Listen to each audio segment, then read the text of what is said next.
Alors merci Monsieur le Président. Je tiens, comme Nolwenn, à remercier l'ensemble de mes collègues qui ont répondu présent à l'appel et sans qui cette manifestation, cette première manifestation n'aurait pas été possible. Alors à la lecture du sujet que je m'apprête, alors du sujet ou du non-sujet que je m'apprête à traiter, je vais m'en expliquer. Le juriste avisé, et particulièrement l'étudiant de troisième année, pourrait croire à un poisson d'avril un peu tardif, puisqu'il peut paraître surprenant d'appréhender cette question du jus cogens à travers le prisme du droit interne, et qui plus est du droit interne français, tant la France a manifesté son hostilité par rapport à l'article 53 de la Convention de Vienne de 1969. Alors longtemps confiné au droit des traités, son champ d'application normal, la notion de norme impérative du droit international général l'a progressivement quitté pour gagner notamment les droits internes des États qui en constituent donc des terrains d'application, des champs d'application que l'on peut qualifier d'excessifs. Et c'est bel et bien en tant qu'excès du droit international impératif que je le traiterai.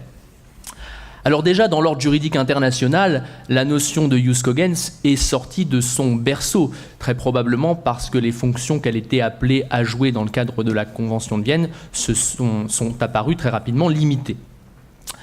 Alors elle est sortie de son berceau pour gagner le domaine des actes unilatéraux des États, même si la question de l'application des normes impératives aux actes unilatéraux a été très décriée et est toujours très décriée en doctrine. Prosper Weil parlait à ce propos dans son cours général de droit international public d'impossibilité logique, avec cette idée qu'un acte unilatéral pouvait seulement méconnaître une norme impérative et non pas y déroger. Mais en tout cas, le droit international positif et la jurisprudence internationale offrent quelques exemples de possibles confrontations d'un acte unilatéral avec une norme impérative. J'en prendrai deux exemples. L'article 50 du projet d'article sur la responsabilité de l'État pour faits internationalement illicites vient nous dire que les contre-mesures doivent respecter les normes impératives du droit international général. J'en prendrai un autre exemple tiré de la jurisprudence, l'avis consultatif rendu par la Cour internationale de justice en 2010 relativement à la déclaration d'indépendance du Kosovo vient nous dire que finalement une des conditions de licéité des déclarations d'indépendance, c'est notamment la non-méconnaissance par celle-ci des normes de droit international, notamment, je cite, de nature impérative. Alors, en revanche, dans l'ordre juridique international, et vous le savez, la sortie du jus cogens en direction de la coutume internationale a clairement été rejetée par la Cour internationale de justice dans son affaire relative aux immunités juridictionnelles de l'État allemand. Dans la jurisprudence des juridictions régionales de protection des droits de l'homme, la notion de jus cogens est apparue relativement tardivement, au début des années 2000. Je pense à la jurisprudence de la Cour européenne des droits de l'homme, depuis l'arrêt à Halatsani. Je pense également à la jurisprudence de la Cour de justice de l'Union européenne, notamment dans les affaires Youssouf Al-Barakat Foundation et Kadi. Et aussi et surtout, je dirais, dans la jurisprudence de la Cour interaméricaine des droits de l'homme, la Cour de San José, qui en fait une utilisation particulièrement audacieuse. Au sein des États, la notion de jus cogens est de moins en moins ignorée, tant par la doctrine que par le droit positif.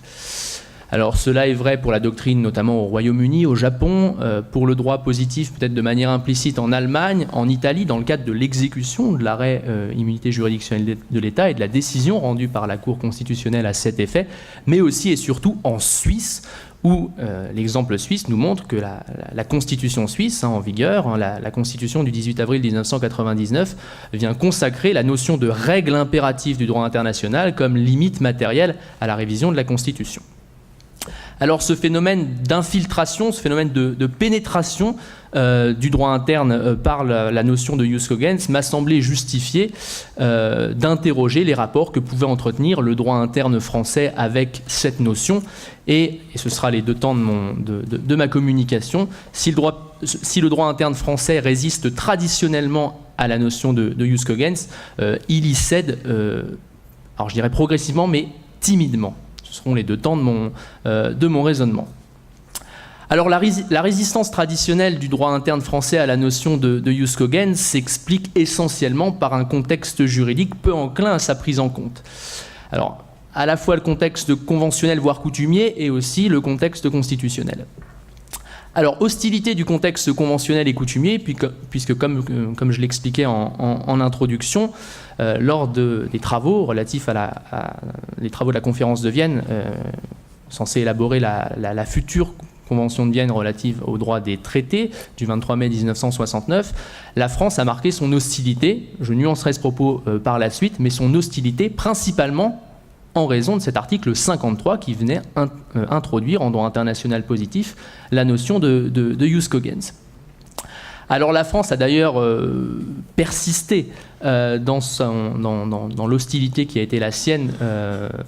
vis-à-vis de cette notion, puisqu'en 1986, à l'occasion de la signature de la Convention de Vienne sur le droit des traités conclus entre organisations internationales ou entre des États et des organisations internationales, elle a à nouveau manifesté cette hostilité. Et même en 2003, lorsque le gouvernement s'est interrogé sur l'opportunité finalement, s'il fallait ou non ratifier cette Convention de Vienne, eh bien la même hostilité a été mise en avant. Alors on pourrait dire, si l'on considère que l'article 53 a acquis une valeur coutumière, ce dont on peut toutefois largement douter compte tenu de l'utilisation qui en a été faite, ou la non-utilisation, on pourrait dire que la France est un objecteur persistant à la notion de jus cogens. Alors ce propos mérite d'être relativisé parce que si l'on va lire les interventions des intervenants, des membres de la délégation française à la conférence de Vienne, c'est pas tant la notion même de normes impératives du droit international général qui posait problème à la France, mais l'imprécision des critères fixés, du mode d'identification de ces normes, pour le dire très clairement, fixés par ce qui deviendra le futur article 53 de la Convention de Vienne. C'est l'imprécision des critères qui posait problème à la France, si on va lire les travaux préparatoires. Ce n'est pas la notion en tant que telle. Donc c'est pour ça que l'hostilité est à relativiser. Alors le contexte juridique, il est peu enclin à sa prise en compte, et cela résulte également du contexte constitutionnel. Puisqu'en effet, si on regarde la Constitution française actuelle, la Constitution de la Ve République, l'article 55 de la Constitution ne réserve l'autorité supérieure aux lois qu'aux traités régulièrement ratifiés ou approuvés dès leur publication, sous réserve de l'approbation réciproque de l'autre ou des autres parties. Alors, il y a une disposition qui peut apparaître pertinente dans le bloc de constitutionnalité, c'est l'alinéa 14 du préambule de la Constitution du 27 octobre 1946, préambule qui, vous le savez, a valeur constitutionnelle, qui dispose, je cite, que la République française, fidèle à ses traditions, se conforme aux règles du droit public international. Mais si on va regarder l'utilisation qui a été faite de ce préambule, de cette disposition du préambule de la Constitution de 1946 par les juridictions françaises, on s'aperçoit qu'elle est extrêmement pauvre. Une mention dans la jurisprudence de la Cour depuis 1958, une mention dans la jurisprudence de la Cour de cassation, 3 mentions dans la jurisprudence du Conseil d'État, dans des grands arrêts rendus en matière d'intégration du droit international public en droit interne, l'arrêt Aquarone, alors pas l'arrêt du Conseil d'État, mais l'arrêt de la Cour administrative d'appel de Lyon.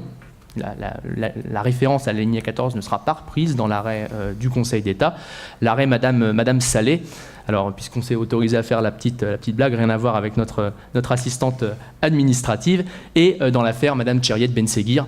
sur la question du revirement de jurisprudence, sur la question du contrôle du juge administratif sur la condition de réciprocité.